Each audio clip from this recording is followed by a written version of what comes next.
Allez, maintenant, l'exemple 3, qui est donc, comme je disais, un tout petit peu différent de l'exemple 1 et de l'exemple 2, parce que, alors vous allez voir, on va faire la même chose, mais il y a une inconnue dans la densité, et en fait, on demande la valeur de l'inconnu.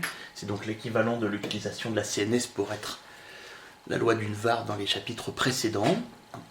Donc, on va vérifier tous les points, donc les 3 points qu'il y a à vérifier, et à chaque fois en se demandant à quelles conditions sur le paramètre, la petite a, c'est vrai.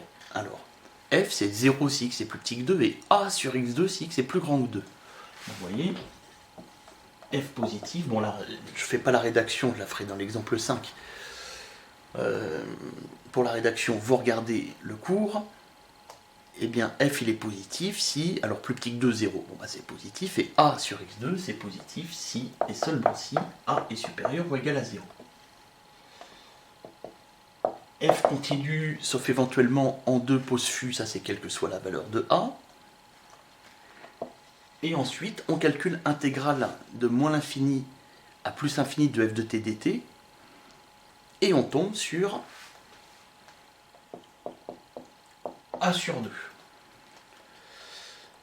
Et à la fin, une petite variation de rédaction, au lieu de dire f est bien une densité de proba, on dit f est une densité d'une variable aléatoire réelle, si et seulement si, et bien si et seulement si, toutes les conditions qu'on a là, a positif, là, il n'y en avait pas,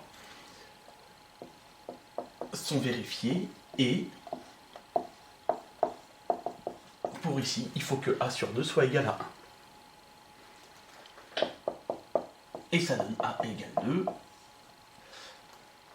Évidemment, on vérifie que le a égale 2 qu'on a trouvé là, il vérifie bien ce qui est là, ce qui est le cas. Voilà. Donc, je vous laisse faire l'exemple 5.